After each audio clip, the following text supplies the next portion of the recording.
Salut les amis, alors là je vais vous faire une vidéo sur un sujet qui me tient particulièrement à cœur, sur la soumission volontaire, qui est ni plus ni moins le sujet principal de mon livre, L'asservissement dans l'entreprise. Allez, c'est parti. Presque tous les hommes sont esclaves, faute de savoir prononcer la syllabe non. Qu'est-ce que la soumission? Ne pas confondre, auquel cas un supérieur donne une instruction à un salarié dans le cadre strict de son contrat de travail. Il est normal que celui-ci s'exécute.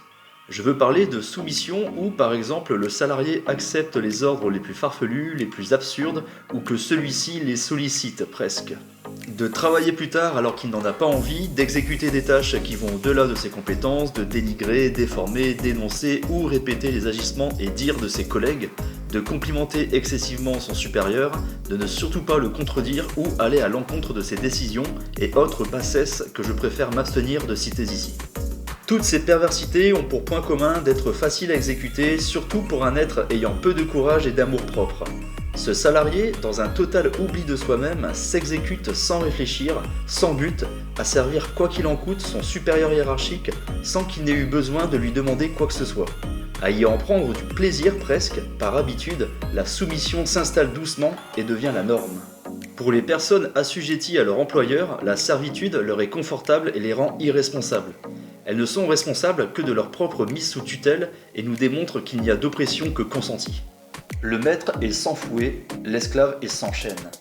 La soumission volontaire, c'est l'abandon de sa liberté en échange d'un confort psychologique. Autrement dit, c'est avoir le confort intellectuel de pouvoir se positionner en victime de l'oppression et ainsi avoir à sa disposition un coupable à désigner. C'est ne plus porter le poids de la responsabilité de sortir de notre condition de victime, c'est se plaindre de ce que l'on subit, non pas pour trouver le moyen de ne plus le subir, mais pour le soulagement que procure le fait de le faire savoir. Pointer la culpabilité sur les oppresseurs de notre liberté, c'est admettre que notre liberté dépend de leur bon vouloir. C'est reconnaître leur supériorité sur nous, c'est donc valider le rapport de domination dont on est la victime. Le sentiment de bonne conscience que produit la soumission à l'oppresseur peut conduire à vouloir que ce rapport de domination perdure. Le confort psychologique peut se prolonger en confort intellectuel, voire philosophique, comme l'a démontré Nietzsche sur ce qui consiste en la délimitation du monde en deux catégories, les gentils et les méchants, les bons et les mauvais, les faibles et les forts. Or, dans l'imaginaire collectif, appartenir au camp des faibles, c'est appartenir au camp des gentils. La littérature romanesque et le cinéma sont structurés par cette ligne médiatrice de cette vision dichotomique entre les forces du bien et les forces du mal. Vous remarquerez qu'en général, la force est du côté du mal, des méchants. Et les gentils doivent souvent s'unir ou faire preuve de ruse pour triompher des forces du mal. Ainsi, la force est vue comme l'attribut des méchants, elle est vue comme quelque chose qu'il faut condamner. C'est cela qui conditionne notre conception de la domination. Les forts sont les méchants justement parce qu'ils sont les forts, et les faibles sont les gentils justement parce qu'ils sont les faibles. Le faible, c'est celui qu'il faut défendre, qu'il faut protéger, celui pour lequel il faut avoir de la compassion, sauf que le pouvoir n'a aucune compassion pour les faibles.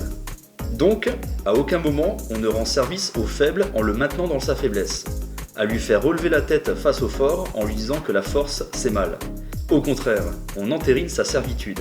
Parce que si la domination est le résultat d'un rapport de force entre un fort et un faible, justifier la faiblesse, c'est se faire le complice du fort. Et quand on demande au pouvoir de faire preuve de compassion à notre égard, on lui demande de ne plus être le pouvoir. Il n'y a qu'un faible pour croire qu'un fort est sensible à la faiblesse. Car par définition, le but du pouvoir, c'est de soumettre. La soumission n'est pas un accident du pouvoir ou un effet malencontreux d'une dérive autoritaire, c'est l'essence même du pouvoir.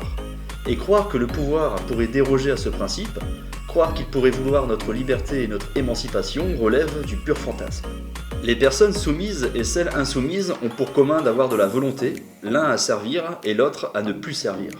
Sénèque disait « Quelques-uns sont tenus en servitude, un plus grand nombre y tiennent ».